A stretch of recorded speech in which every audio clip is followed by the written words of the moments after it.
Hello दोस्तों, मैं Aryan Shukla, business adviser and founder online business workshop.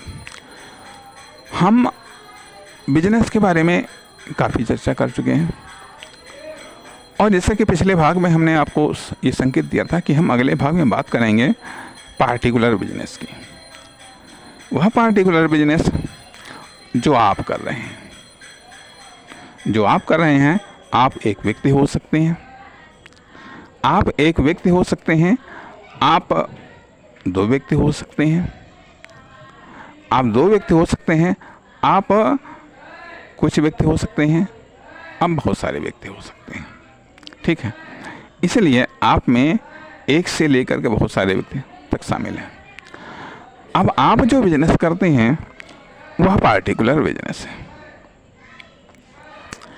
वह पार्टिकुलर बिजनेस है। अब पार्टिकुलर बिजनेस में यह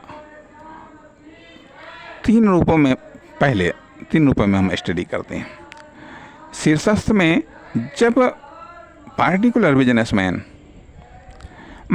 खुद बिजनेस को डायरेक्ट कंट्रोल करता है। दूसरी चीज़ आती है कि जब बिजनेस को शीर्षस्थ मैनेजमेंट या कंट्रोलर या डायरेक्टर या संचालक या मैनेजर कंट्रोल करते हैं। तीसरी चीज़ आती है कि जब क्योंकि यह बात उन संदर्भ में की जा रही है कि जब कोई बड़ा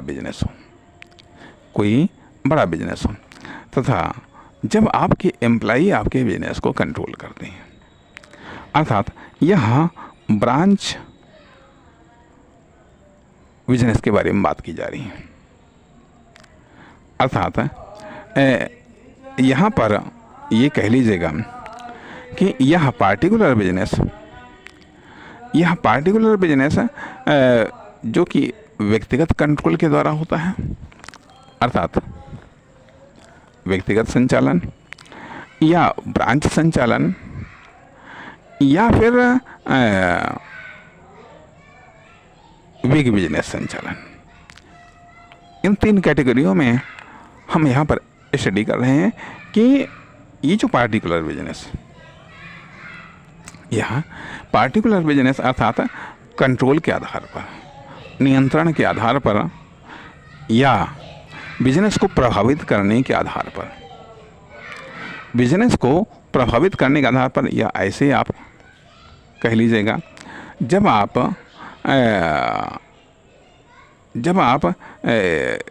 बिजनेस को डायरेक्ट प्रभावित करते हैं।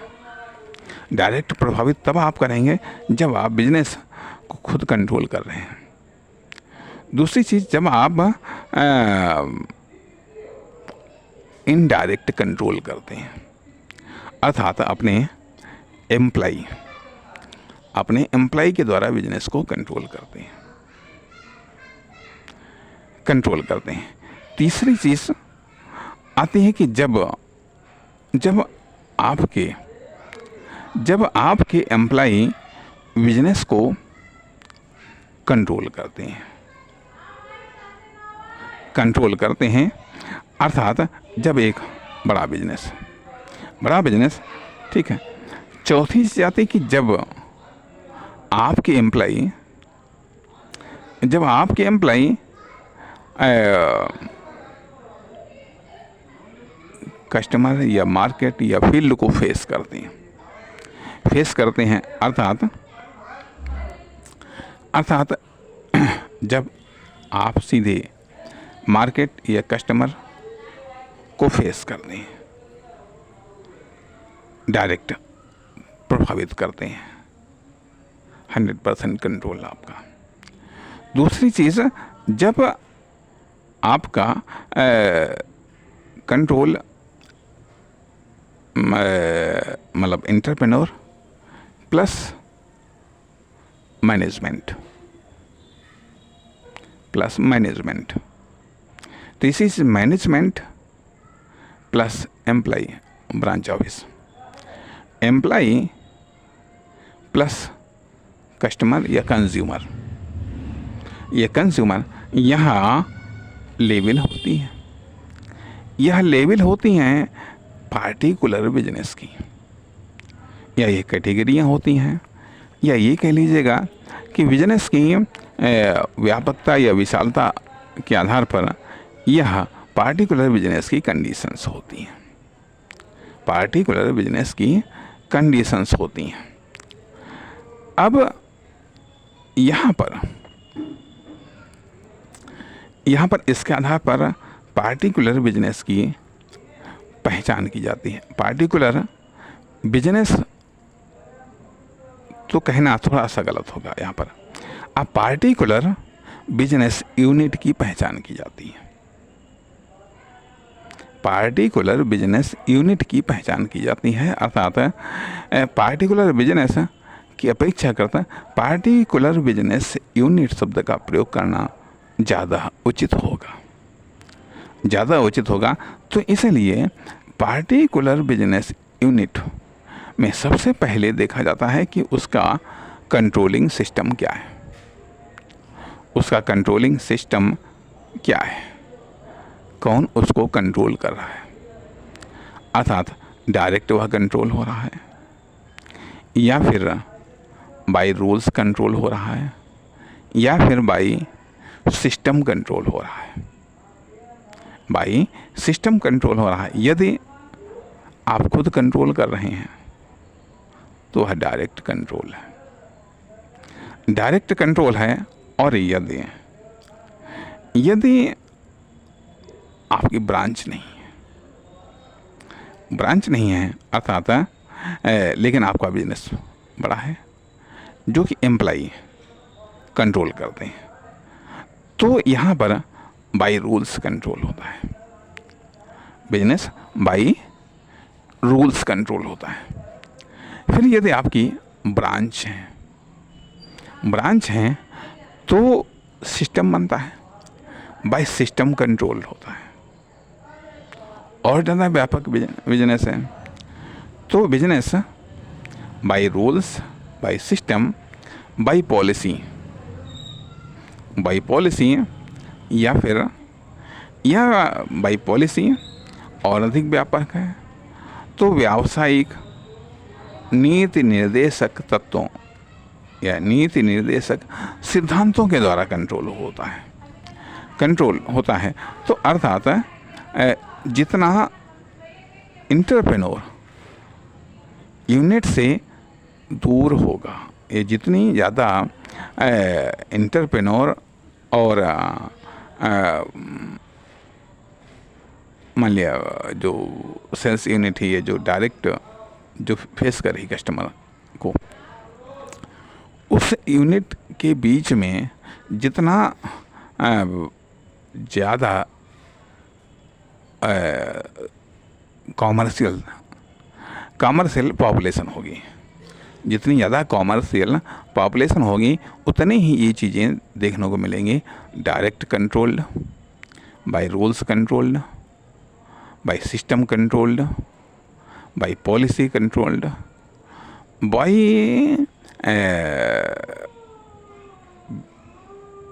मतलब कॉमर्शियल पॉलिसी, बाय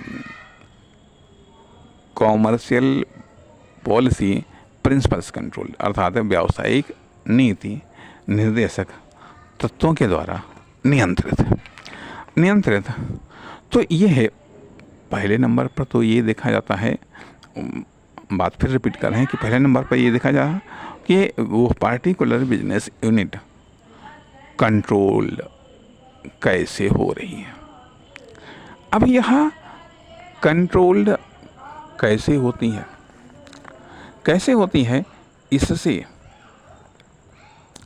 इससे कुछ चीज़ें स्पष्ट होती हैं।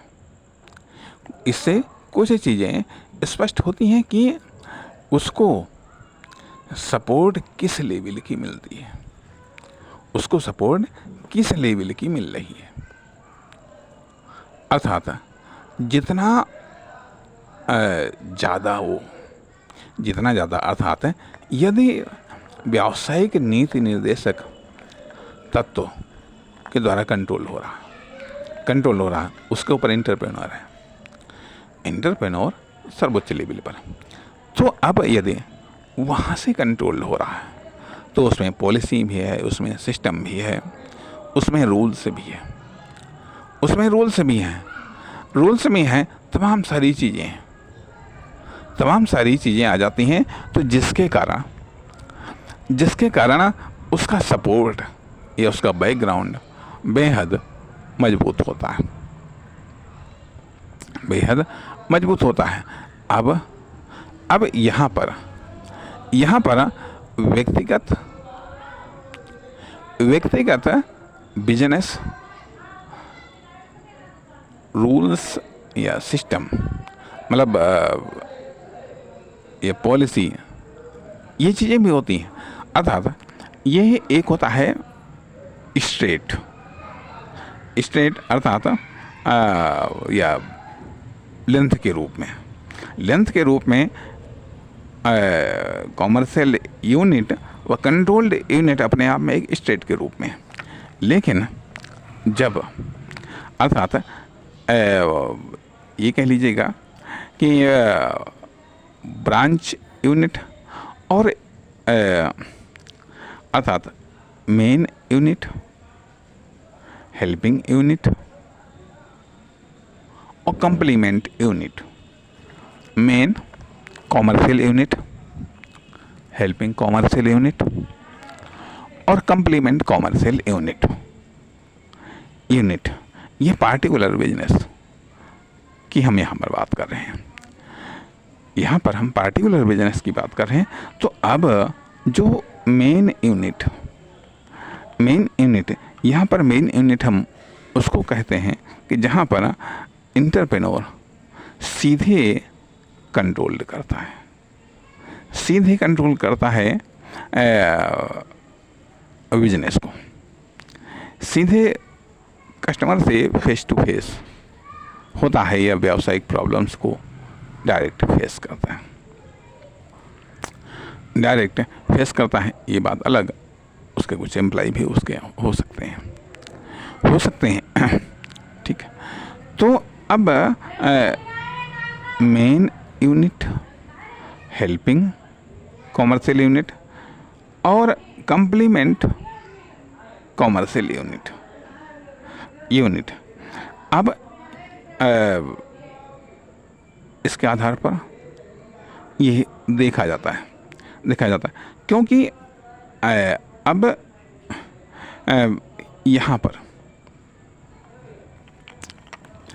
यहाँ पर मान लीजिए यदि ग्लोबल बिजनेस है तो जो यूनिट है, जो उसकी ब्रांच यूनिट है, तो ग्लोबल पॉलिसी या इन सब चीज़ों का भी असर होता है। वहाँ से जब कंट्रोल हो रहा है, वहाँ से नियंत्रित हो रहा है, तो वहाँ से डायरेक्शन मिल रहा है। दूसरी चीज़ आती है कि लोकल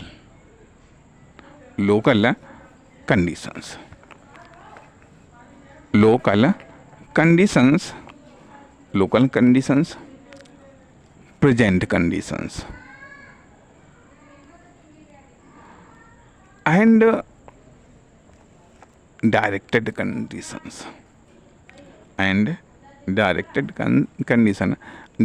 कंडीशंस में वह कंडीशन आती है कि जिसमें उसको स्पष्ट नहीं मालूम कि वास्तव में रियलिटी क्या है। वह डायरेक्टेड कंडीशंस। प्रेजेंट कंडीशंस जो उस यूनिट की रियल कंडीशंस हैं।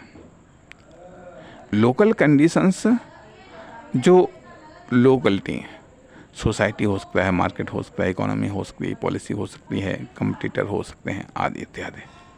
लोकल कंडीशंस अब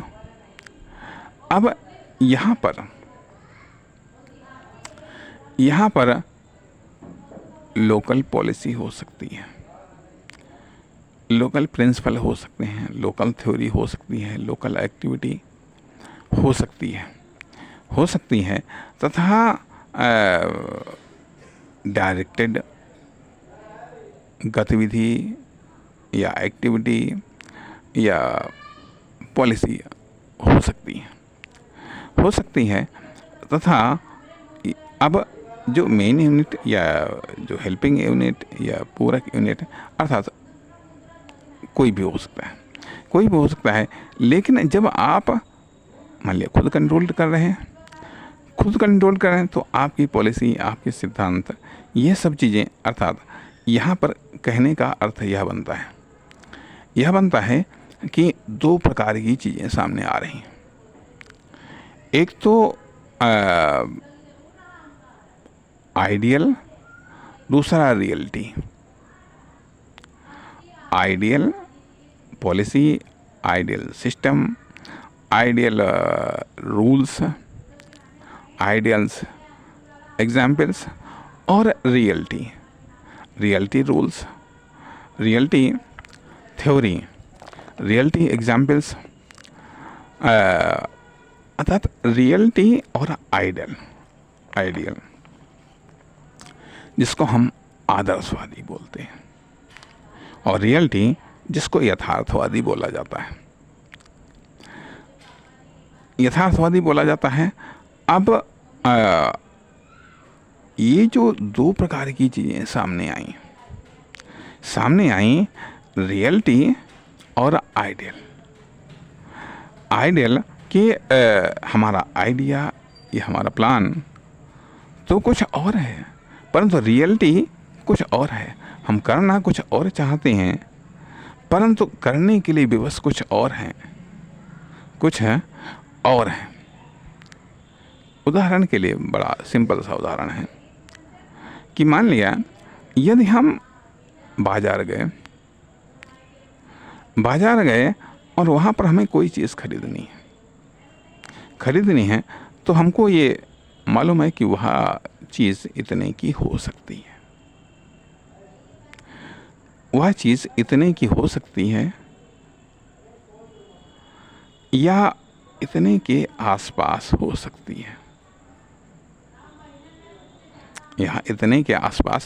सकती है, यह एक आइडियल है।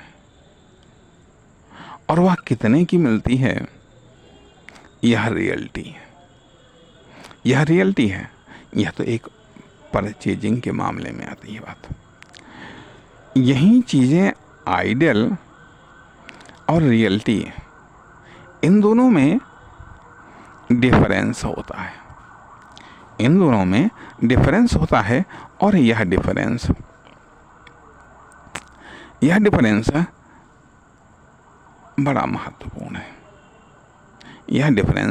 बड़ा महत्वपूर्ण है कि आइडियल और रियलिटी, आइडियल अलग दिशा में जाता है, रियलिटी अलग दिशा में जाती है। आइडियल अलग दिशा में अर्थात बिजनेस आइडियल